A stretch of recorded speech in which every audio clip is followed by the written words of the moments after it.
The Word of God is living and active, sharper than any two-edged sword, and piercing as far as the division of the soul and the spirit, of both joints and marrow, and able to judge the thoughts and intentions of the heart. All Scripture is inspired by God and profitable for teaching, for reproof, for correction, for training in righteousness, so that the man of God may be adequate, equipped for every good work. The Bible tells us to be diligent to present yourself approved unto God, a workman who does not need to be ashamed, accurately handling the word of truth. And as always, we assemble together to grow in the grace and knowledge of our Lord and Savior, Jesus Christ. Well, as you know, we've been studying the book of Zechariah, and we've made it into the last chapter, and we're on the last half of chapter 14, and we're approaching today verse 12 of that chapter. Well, in 14:8, referring to what will happen when the Lord returns to establish his kingdom, and in that day living waters will flow out of Jerusalem, half of them toward the eastern sea, and the other half toward the western sea. It will be in summer as well as in winter. And we know that when the Lord does this will set up a whole new ecosystem across the nation from the eastern border to the western border. And there will be trees that will grow along the banks and bearing fruit on a monthly basis, similar to what is said in Revelation. This is something that God in his plan, whenever he splits the Mount of Olives, will have these waters flowing out of Jerusalem. And there's going to be other geological changes as well. And the Lord will be king over all the earth. In that day, the Lord will be the only one, and his name the only one. Finally, the entire world that's left after the tribulation will recognize that Jesus Christ is the King of Kings and the Lord of Lords. And he will not just be the King of Israel, as the Jews hoped for, but he will be the King of the entire world. He will be the only one, the unique, only true God that people will call on in their prayers. And in verse 10, he says, all the land will be changed into a plain from Geba to Rimmon, south of Jerusalem. But Jerusalem will rise and remain on its site from Benjamin's gate as far as the place of the first gate to the corner gate, and from the tower of Hananel to the king's wine presses. Well, we know whenever this geological change takes place, that the entire mountain range of the Judean mountains will be flattened out into a plain, a 40-mile plain surrounding Jerusalem from the north and going south to the Negev. But Jerusalem itself, it says, will rise. The elevation of Jerusalem will change with all these geological changes. A great earthquake must take place to split the tectonic plates that are under the Mount of Olives, which we know that there's already a fault there. Somebody had sent me an email recently this week where some guy was on the internet and said that he'd just recently decided that it was time for people to know about one of the greatest biblical truths that he'd ever heard about, and it was about exactly what we're studying recently. He didn't give credit to this ministry. It was something that he found on his own, but of course there were some errors in what he said. Claiming that Jesus Christ said that he would return and stand on the Mount of Olives. Well, it was actually Zechariah. And of course, the angels in Acts chapter 1 said that he will come right back to where he ascended to heaven. We know that the Tower of Hananel is something that's been gone for a long time. But these landmarks and the gates around Jerusalem will be the perimeter of the city, where it will rise in the last days and be outstanding in the area where everybody can see it from a long distance away. Well, here Zechariah says people will live in it, referring to Jerusalem, and there will no longer be a curse, for Jerusalem will dwell in security. Well, obviously, things are going to change over time, and of course, God will protect his people.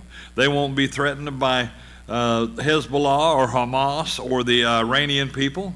We know that God has got a plan for Jerusalem, and they will be included in the last days as the primary city, the central city of Bible prophecy being fulfilled in the end times.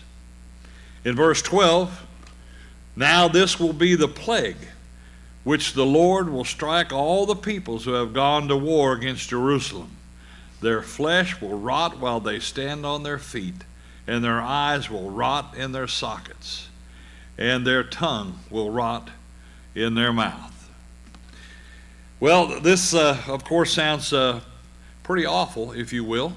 At that particular time in history, God is going to do some things that are going to be simply amazing. Of course, we have to, put on our thinking caps, if you will, and the filling ministry of the Holy Spirit, and approach this by what we find in the context of this verse.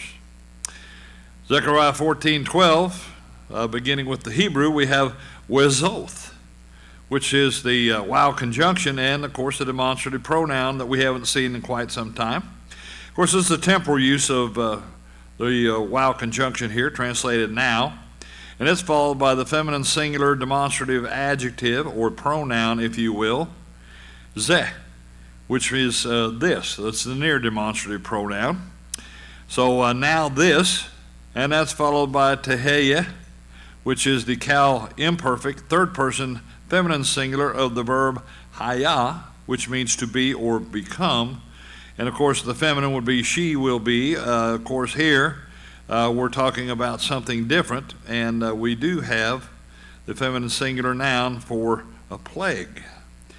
She will be, this will be hamagepa, which is the hey article, translated the, plus the feminine singular noun of magepa.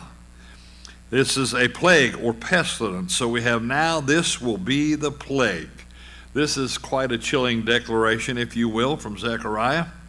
And that's followed by the relative pronoun, asher. Could be translated who, that, with, or which. Here we have with which, yagolf, the cal imperfect third person masculine singular of the verb nagaf, which means to smite or strike. So we have with which he will strike. Who is doing this? The Lord. The Lord's doing it. Yahweh, the proper noun here, often pronounced as Yahweh. It could be pronounced either way. The vowel pointing, as you see, is what we have the transliteration of in our notes here. And that's followed by eth kal ha-amim, which is the eth direct object marker, followed by the call masculine singular construct of the noun, call, which is every, any, or all of, plus we have the hey article here, translated the, and the masculine plural noun for peoples, which is amim. So we have all the peoples. So we have this will be the plague with which he will strike all the peoples. So that's followed by asher, the relative pronoun again, translated who, sabawu, the cal perfect third person plural of the verb saba, which means to wage war, or here with the relative pronoun who have gone to war, al Yerushalayim. And that translates out to against Jerusalem, the al preposition there, followed by the proper noun for the city of Jerusalem. That's followed by hamek, which is the hifil infinitive of the verb makak, which means to destroy or fester or rot. So it will cause to rot. That's followed by basar wo, which is the masculine singular construct of the noun batsar, which is the flesh. In the construct form, it's the flesh of. Plus, we have the third person masculine singular suffix here, woe, which is his or him. So we have the flesh of him, or their flesh will rot when stricken with the plague. That's followed by wahu, which is the wow conjunction here, temporal, if you will. While is how it's translated. Plus, it's followed by the third person personal pronoun, who. So who is he? He himself, in the sense that it should be. And of course, this is collective and emphatic, considering all those people who will be struck with the plague. Uh, so we have they, as well how it's translated by New American Standard and several other translations. That's followed by omed, the cow masculine singular participle of the verb amad, which means to stand. So they're going to be struck and their flesh will rot while they are standing. That's followed by al-ragelahwo, which is the al preposition again here translated on, plus the feminine dual construct of the noun regel, which is a foot, the feet of in the construct form, plus we have the third person masculine singular suffix wo, him. So we have the feet of him or on their feet. So while they're standing on their feet, their flesh will rot away. That's followed by weene wo, which is the wow conjunction, translated here as and, as a connective, plus the masculine dual construct of the noun ein, which is ein, rather an eye, or in the construct form, the eyes of, plus the wo, third person masculine singular suffix, the eyes of him, or and their eyes. And that's followed by the nifel imperfect verb timaquena, which is the imperfect form of makak, which means to decay, fester, or rot, and their eyes will rot. And that's followed by bekorehim, which is the base preposition translated in, plus the masculine plural form of the construct noun kor, which is a whole, or the whole of in the construct form, plus the third person plural suffix hen, which is, of course, translated them. So the whole of them, their eye hole, if you will, the eye hole of them, or in their sockets. That's followed by wuleshewono, which is the woo, wow conjunction here translated and as a connective. Plus we have the masculine singular construct noun lashon, which is a tongue. So in the construct form, the tongue of, plus again the third person masculine singular suffix wo. So and their tongue would be the tongue of him, or and their tongue. That's followed by timak, which is the nifel imperfect third person feminine singular of the verb makak, which means to decay, fester, or rot. So we have and their tongue, it will rot. Be fihim, which is the base preposition again translated in, followed by the masculine singular construct noun pe, which is a mouth or the mouth of, and that's followed by the third person masculine plural suffix them. So we have it will rot, and we have and their tongue will rot in their mouth. Their tongue will rot in the mouth of them, so obviously their tongue will rot in their mouth. So this is a pretty ugly picture, if you will. Let's look into our exposition this morning, and we will refer to some PowerPoints this morning as we go through this, and that's why there's a limited amount of notes up to point 20, because we will be looking up some things that we see on the PowerPoint, a few of them, not all of them, but a few of them anyway. Well, exposition point 1, after Zechariah described the spectacular geological events and great blessings that the Lord will provide when he establishes kingdom on earth, he presented more information about the destruction of Israel's enemies. Now you remember early on in the chapter, he was talking about these things and how the Lord was going to go forth and fight against these people like he did back in the day. And then it went to all these geological changes. Well, now we're back. It's as if there was a pause, if you will, a parenthetical statement about the geological changes. Well, point 2, the content of verses 12 through 15 appear as if they should have followed verses 2 through 3 of this chapter, when Zechariah stated that the Lord will go forth and fight against those nations that will come against Jerusalem in a future battle. And I'm sure you all probably remember those verses, but I'm going to pop back there to verses 2 and 3. And here this is where the Lord said, "For I will gather all the nations against Jerusalem to battle, And the city will be captured, the houses plundered, the women ravished, and half of the city exiled. But the rest of the people will not be cut off from the city. Then the Lord will go forth and fight against those nations as when he fights on a day of battle. Well, point 3, in this narrative, Zechariah explained in detail the brutal negative actions that the Lord will cause in the future for those Gentile nations that are negative to God's plan and against the people of Israel. I was reading recently an article about when Israel became a nation, and the United States, of course, within minutes after they declared themselves as an independent nation state, the United States recognized them. Harry Truman, in opposition to advice he was given by the State Department of the United States, those officials objected to it, but he decided that he would recognize Israel as a nation.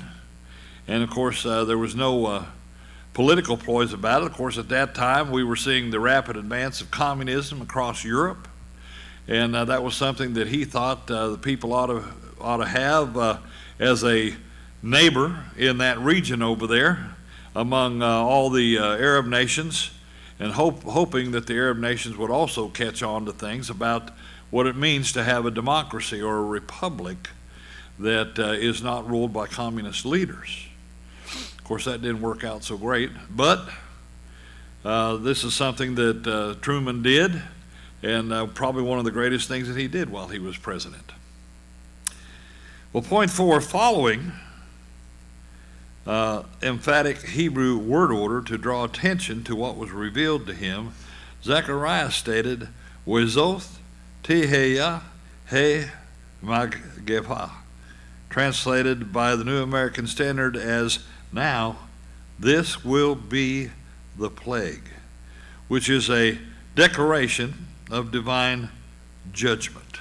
That's what we have here, a declaration of divine judgment. Well, point 5, the articular Hebrew noun ha-magepha is translated as the plague, is a specific designation for what Halot and holiday lexicon simply describe as a gruesome disease that causes torment and death. Well, for example, if we go back in time, back to the book of Numbers, chapter 14, Numbers chapter 14, verses 36 and 37. Numbers 14, verses 36 and 37. Now you remember whenever they were getting ready to enter the promised land that, well, they sent some spies in.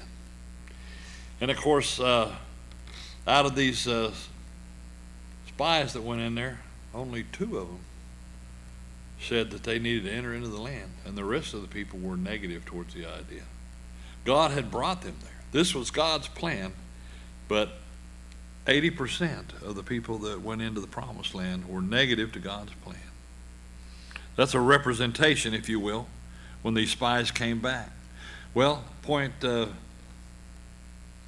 4 here that we're looking at in chapter 14 of Numbers, verse 36, as for the men whom Moses sent to spy out the land, and who returned and made all the congregation grumble against him by bringing out a bad report concerning the land, even those men who brought out the very bad report of the land died by a plague before the Lord. Wonder how that happened. Well, obviously in our verse you can see it here. It says that God will bring this plague on these people. Well, it's emphatic word order because it does not begin with the verb. Of course, we have a phrase there that leads into it, the demonstrative. And anyway, point 5, the articular Hebrew noun ha-magepha, translated as the plague, is a specific designation. I already read that, didn't I? Sorry. Well, anyway, in history past,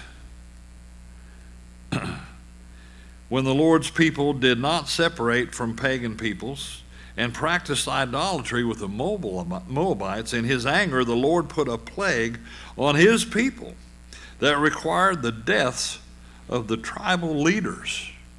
Now, since we're in the book of Numbers, let's look at chapter 25, verses 1 through 9. Chapter 25, verses 1 through 9. And here it says, while Israel remained at Shittim, the people began to play the harlot with the daughters of Moab.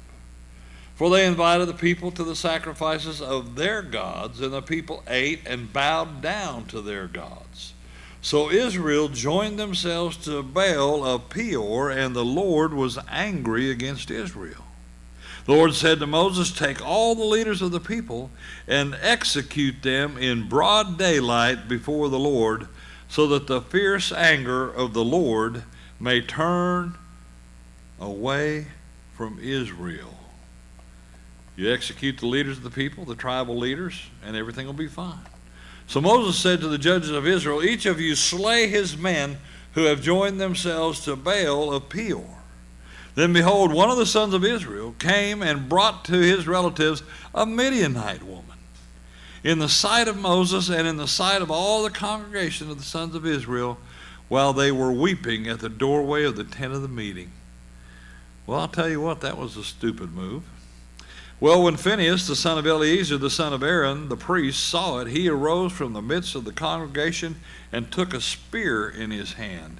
And he went after the man of Israel into the tent and pierced both of them through, the man of Israel and the woman through the body.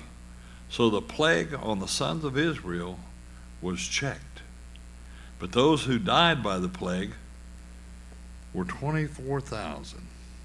24,000 people died of the plague that day. Well, obviously, and we'll leave it up to your imagination to think about how both the man and the woman were pierced through the body. Anyway, let's also take a quick look at Psalm 106:30. Psalm 106:30, talking about the plague. Psalm 106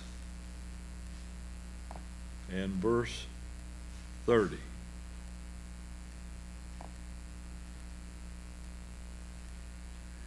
And here, obviously, the psalmist recognized what took place in history past. Then Phinehas stood up and interposed, and so the plague was stayed. Well, point 7, when King David was satanically influenced to call for a census, the Lord caused a plague on Israel that killed 70,000 men before David could appease the Lord with adequate sacrifices. Let's look at the story, 2 Samuel 24.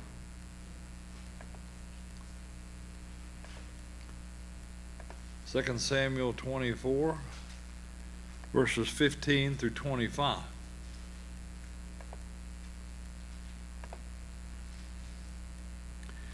And this is what happened because of what David did. So the Lord sent a pestilence upon Israel from the morning until the appointed time, and 70,000 men of the people from Dan to Beersheba died. When the angel stretched out his hand toward Jerusalem to destroy it, the Lord relented from the calamity and said to the angel who destroyed the people, "It is enough. Now relax your hand." And the angel of the Lord was by the threshing floor of Araunah the Jebusite. Then David spoke to the Lord, and he saw the angel who was striking down the people and said, "Behold, it is I who have sinned, and it is I who have done wrong. But these sheep, what have they done? Please let your hand be against me and against my father's house." So Gad came to David that day and said to him, "Go up, erect an altar to the Lord on the threshing floor of Araunah the Jebusite." David went up according to the word of Gad, just as the Lord had commanded. Gad, of course, is a prophetic advisor for David.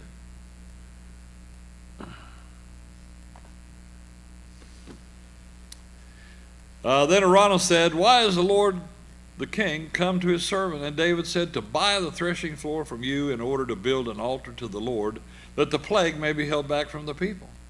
And Araunah said to David, "My lord, let my lord the king take and offer up what is good in his sight. Look, the oxen for the burnt offering, the threshing sledges, and the yokes of the oxen for the wood. Everything, O king, Araunah gives to the king." And Araunah said to the king, "May the Lord your God accept you." However, the king said to Araunah, "No, but I will surely buy it from you for a price. For I will not offer burnt offerings to the Lord my God, which cost me nothing." So David bought the threshing floor and oxen for 50 shekels of silver. And David built there an altar to the Lord and offered burnt offerings and peace offerings. Thus the Lord was moved by the prayer for the land, and the plague was held back from Israel. Well, what do you gather from these things? Well, obviously God caused a lot of plagues on people in the Old Testament. Let's also take a look at 1 Chronicles 21.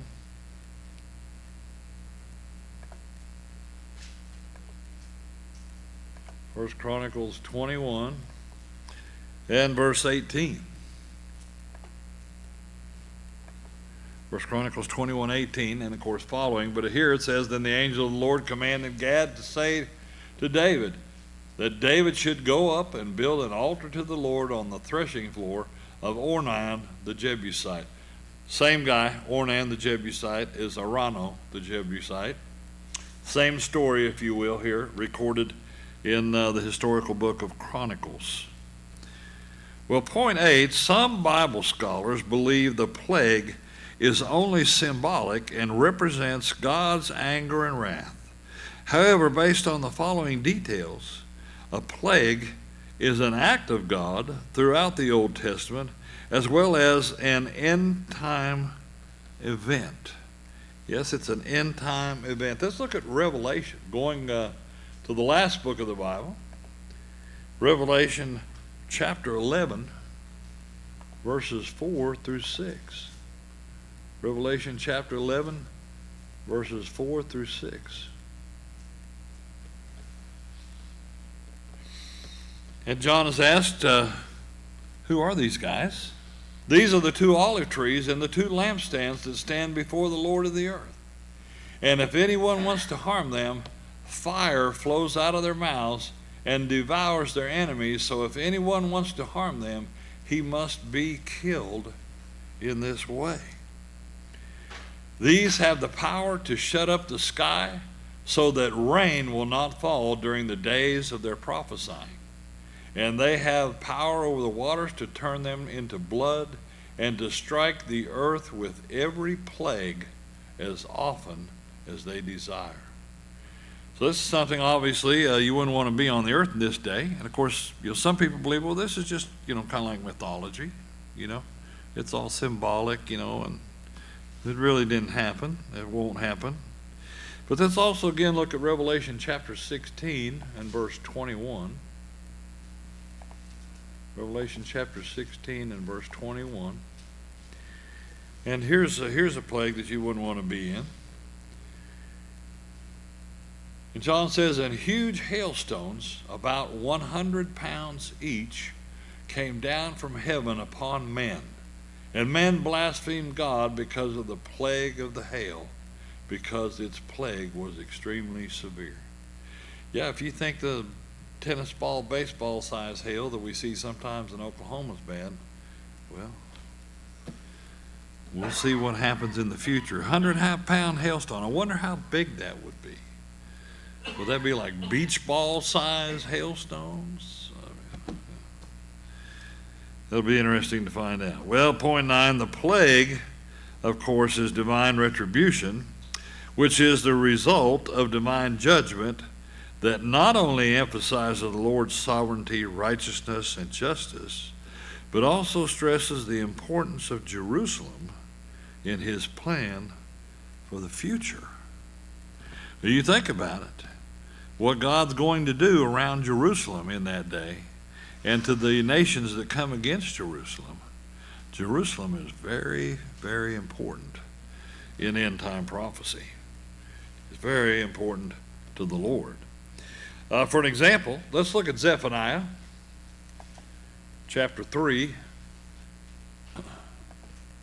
Zephaniah chapter 3, verses 16 and 17. Zephaniah, the prophet Zephaniah, chapter 3, verses 16 and 17.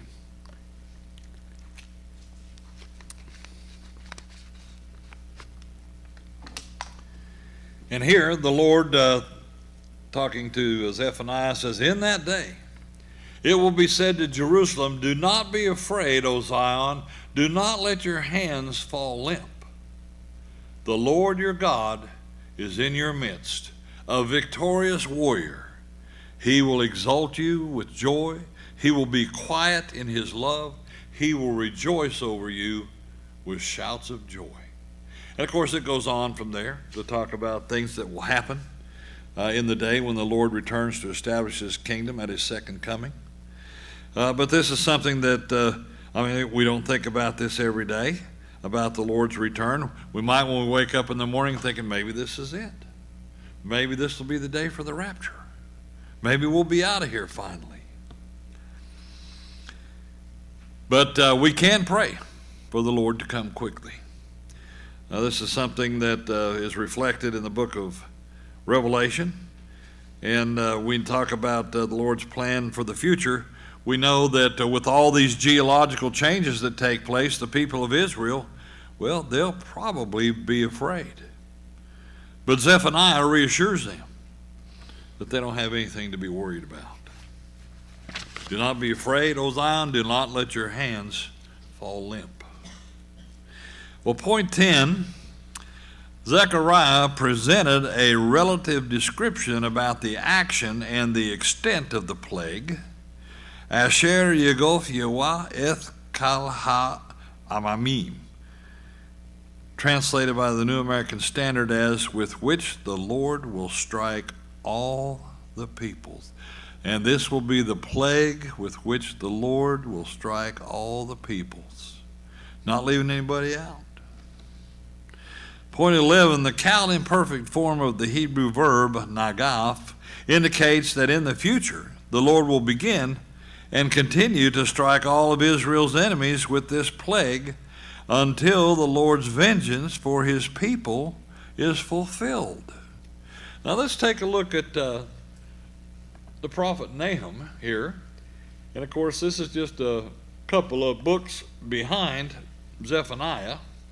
But Nahum chapter 1 and verses 1 through 7. Now he talks about the oracle of Nineveh.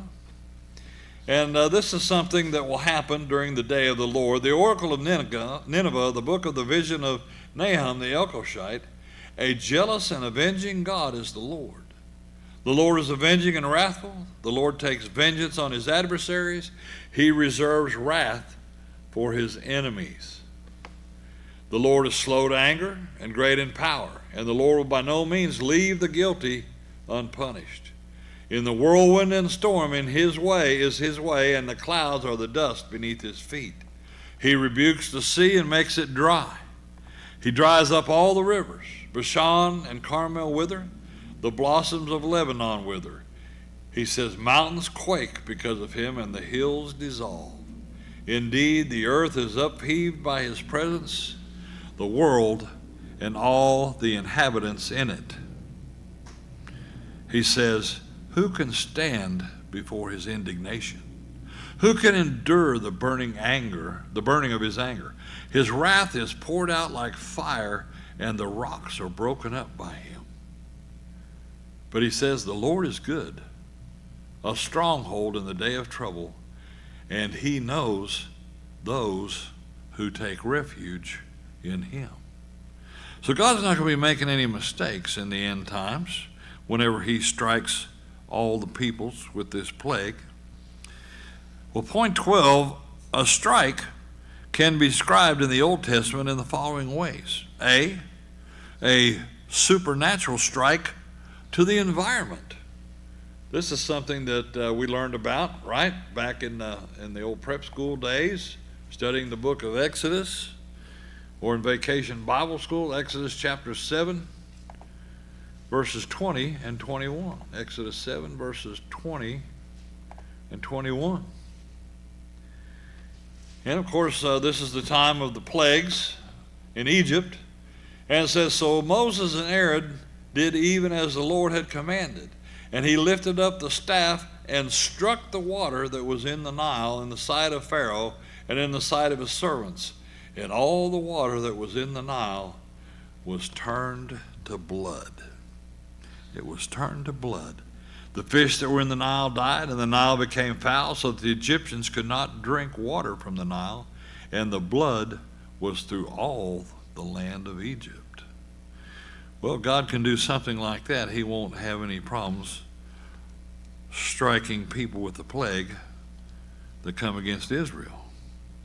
B, to be injured by a physical blow or a strike. Let's look at Exodus 21, since we're right there. Exodus 21 and verse 22. Exodus 21 and verse 22. And here, Moses, of course, is telling people the way it is. He says, if men struggle with each other and strike a woman with a child so that she gives birth prematurely, he says, yet there is no injury. Of course, they injured the woman. He shall surely be fined as the woman's husband may demand of him, and he shall pay as the judges decide. So he struck this woman, and even though it says, yet there is no injury, caused her to go into labor. Well, it's a physical blow or strike. Well, point C, the supernatural strike that causes death. Let's look at Exodus 12. Exodus chapter 12 and verse 23. Exodus chapter 12 and verse 23. And here it says, for the Lord will pass through to smite the Egyptians, and when he sees the blood on the lintel and on the two doorposts, the Lord will pass over the door and will not allow the destroyer to come into your houses to smite you. Well, obviously, we're talking about the first Passover here is initiated at that particular time. And of course, 1 Samuel 25, looking at 1 Samuel 25, of course, we're going to see another strike, if you will. It's 1 Samuel 25 and verse 38. 1 Samuel 25 and verse 38. And there was an episode here where David was out and he needed some supplies, and he asked a guy to supply them for him, and he refused. And of course, he threw a big dinner for his people, like was fit for a king, and he got drunk. And then the next day, his wife told him that David wasn't happy with him, and of course he evidently had a heart attack of some kind, it seems like. But about 10 days later, the Lord struck Nabal, and he died. When David heard that Nabal was dead, he said, blessed be the Lord, who has pleaded the cause of my reproach from the land of Nabal, and has kept back his servant from evil. David's praising the Lord because he struck this guy, right? Blessed be the Lord. Well, blessed be the name of the Lord. Let's go on. Point D, a supernaturally caused strike that causes defeat. Back to Deuteronomy chapter 28 and verse 7. Deuteronomy 28 and verse 7. Deuteronomy 28 verse 7. The Lord shall cause your enemies who rise up against you to be defeated before you. They will come out against you one way and will flee before you 7 ways. The Lord, see, will cause this. He'll cause them to be defeated. And of course, when we look at defeated there, it has nagaf, which is the verb that we're looking at here for strike. Well, point E, we have a supernatural strike that causes illness and death. Back to Samuel, 2 Samuel here.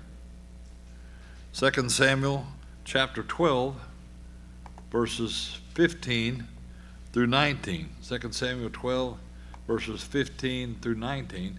And then, of course, this is where the episode where David had his affair with Bathsheba, and she became pregnant.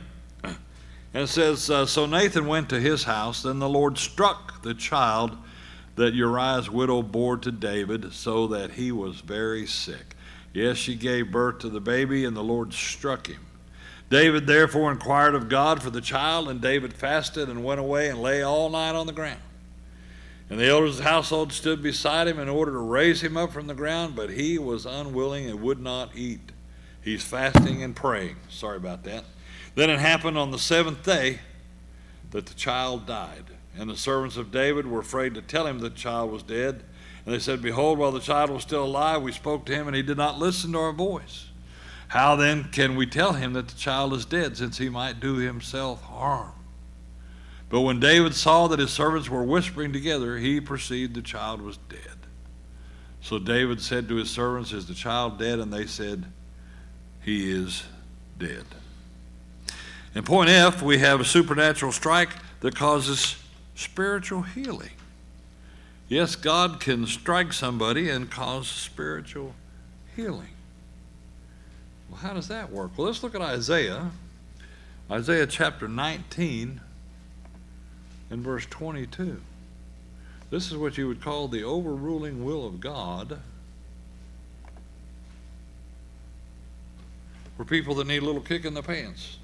Well, Isaiah 19 verse 22, the Lord will strike Egypt, striking but healing, so they will return to the Lord, and he will respond to them and will heal them. Well, obviously, God does a lot of things. His ways are not our ways. And we will have to learn his ways as long as we continue to pursue the Christian way of life. Well, point 13, based on the previous citations, it seems obvious that the Lord is the primary agent that causes strikes on mankind, not only for judgment against bad actors, but also for the good of humanity. Let's look at Judges 20. Judges chapter 20 and verse 35.